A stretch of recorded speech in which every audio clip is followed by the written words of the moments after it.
مجھے بٹھائیں گے، ایک بہت اونچے مقام پہ اللہ تعالیٰ مجھے بٹھائیں گے اور دنیا کی یہ سب تکلیفیں مجھے بھول جائیں گی۔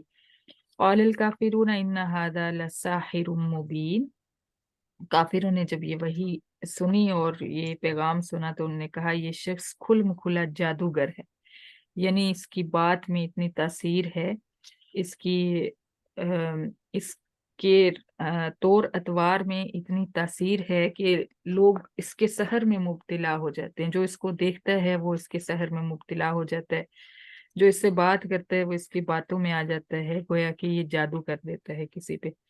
ان ربکم اللہ الذی خلق السماوات والارض، یہاں سے دلائل شروع ہو رہے ہیں، توحید کے دلائل، کہ اللہ کے علاوہ کوئی اور معبود کیوں نہیں ہے، کیونکہ تمہارا رب اللہ تعالیٰ ہے وہ ذات جس نے جو اعلیٰ درجے کا قادر ہے، یعنی معبود اور رب کے اندر یہ قدرت جو ہے اعلیٰ درجے کی ہونی چاہیے۔ آپ کسی بھی مصیبت میں ہوں تو آپ کو وہاں پہ پہنچ کے وہ آپ کی مدد کرے۔ جو مشرکین مکہ نے بت بنا رکھے تھے، جب یہ سمندر کے اندر پھنس جاتے تھے تو اس وقت اللہ کو پکارتے تھے، اس وقت ان کو پتا ہوتا تھا کہ ہمارے معبود ہمیں دیکھ نہیں رہے، ہمیں سن نہیں پا رہے۔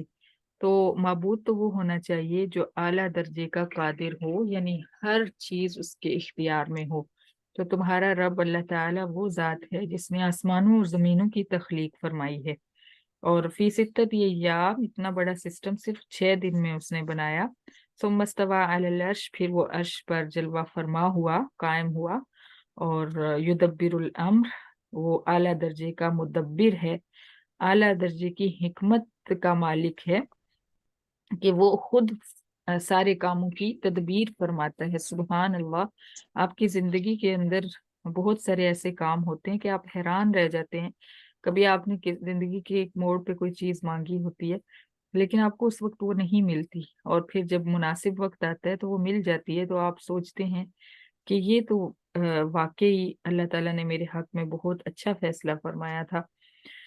تو ایسا حکیم ہے وہ، اور یہ ہر انسان کے ساتھ معاملہ ہے، وہ کسی کو بھولا ہوا نہیں، کوئی اس کی نظر سے اوجل نہیں ہے۔ جتنی بھی مخلوق ہے، صرف انسان ہی نہیں، جتنی بھی مخلوق ہے ان سب کی ضروریات اور خواہشات اور دل میں گزرنے والے خیالات سے بھی وہ واقف ہے، اور انہی کے مطابق وہ حکمت سے تدبیریں فرماتا ہے۔ ما من شفیع الا من بعد اذنہ، اور وہ عظیم ایسا ہے، اس کی عظمت کا یہ حال ہے کہ اس کے سامنے کوئی بھی سفارش کے لیے لب نہیں کھول سکتا، سفارش نہیں کر سکتا۔ ہاں تب سفارش ہوگی جب وہ اجازت دے گا۔ اس کا ہم نے ایک سیشن کیا تھا سفارش کے بارے میں، آپ ضرور اس کو دوبارہ سے سنیے گا، آپ کے پاس لنک ہوگا یا ہم شیئر کر دیں گے انشاءاللہ۔ تو سفارش کون سی، کس قسم کی سفارش اللہ کے ہاں مقبول ہوگی وہ ہم پڑھیں گے۔ ذالکم اللہ ربکم فاعبدوہ، یہ اللہ تعالیٰ تمہارا رب ہے، لہٰذا اسی کی عبادت کرو، یہ ہے عبادت کے لائق۔ افلا تذکرون، پھر تم نصیحت کیوں نہیں پکڑتے۔ الیہ مرجعکم جمیعا، جبکہ تم سب نے اسی کی طرف لوٹ کر جانا ہے۔ وعد اللہ حقا، یہ اللہ تعالیٰ کا پکا وعدہ ہے۔ انہ یبدأ الخلق ثم یعیدہ، اسی نے مخلوق کو پہلی بار پیدا فرمایا ہے اور وہی دوبارہ اس کو پیدا فرمائے گا۔ جس نے پہلی بار بغیر وجود کے وجود بخش دیا ہے، عدم سے وجود بخش دیا ہے، وہ اب تمہارے وجود کو دوبارہ سے وجود میں لانا اس کے لیے مشکل نہیں ہے۔ لیجزی الذین آمنوا وعملوا الصالحات، اور اس کی وجہ کیا ہے، مخلوق کو دوبارہ کیوں پیدا کرے گا، تاکہ نیک لوگوں کو ان کے اعمال کا بدلہ انصاف کے ساتھ دیا جائے۔ والذین کفروا لہم شراب من حمیم، اور جو نافرمان ہیں اور کافر ہیں ان کو کھولتا ہوا پانی پلایا جائے۔ وعذاب علیم بما کانوا یکفرون، اور ان کے کفر کی وجہ سے ان کو دردناک عذاب دیا جائے۔ یہی مقصد ہے دنیا میں، دنیا کی تخلیق کا یہی مقصد ہے انسانوں اور جنوں کی تخلیق کا، کہ وہ دیکھے کہ کون اچھے اعمال کرتا ہے، کون برے اعمال کرتا ہے، پھر ان کے مطابق ان کو اس کا بدلہ ملے۔ هو الذی جعل الشمس ضیاء، پھر دوسری دلیل دی کہ وہ اللہ تعالیٰ جو اتنا بڑا قادر ہے کہ اس نے سورج کو تمہارے لیے روشنی بنایا، گرم اور تیز روشنی، جس کے اگر سورج ایک دن بھی نہ نکلے تو خاص طور پہ آج کے موسم میں انسان کی کتنی ضروریات جو ہیں وہ اٹک جاتی ہیں، کتنے مسائل پیدا ہو جاتے ہیں۔ تو وہ ذات ہے جس نے تمہارے لیے سورج کو روشن کیا، والقمر نورن، اور چاند کو ٹھنڈی اور میٹھی روشنی دی تاکہ رات بالکل سیاہ رات نہ بن جائے، اور تمہیں اس روشنی سے جو ہے ٹھنڈک کا احساس ہو اور راستہ دکھائی دے۔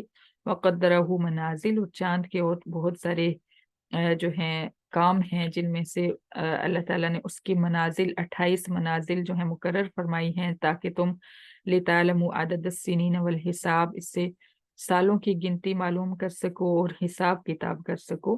یہ اس نے تمہارے لیے کلاک بنا دیا ہے جو کہ تمہیں سالوں کی گنتی بتاتا ہے، کیلنڈر بنا دیا ہے اس نے تمہارے لیے۔ ما خلق اللہ ذلک الا بالحق، اللہ تعالیٰ نے یہ سب کچھ اظہار حق کے لیے پیدا فرمایا ہے۔ کچھ لوگ کہتے ہیں کہ اللہ تعالیٰ نے ساری مخلوق، ساری کائنات نبی کے لیے بنائی ہے، جبکہ قرآن نے تخلیق کا جو مقصد بتایا ہے وہ یہ ہے کہ اللہ اپنی ذات کو ظاہر کرنا چاہتا تھا۔ اللہ تعالیٰ نے اپنی ذات کے اظہار کے لیے یہ ساری کائنات تخلیق فرمائی۔ یفصل الآیات لقوم یعلمون، اللہ تعالیٰ جاننے والے، علم والے لوگوں کے لیے آیات کو تفصیل سے بیان فرماتے ہیں۔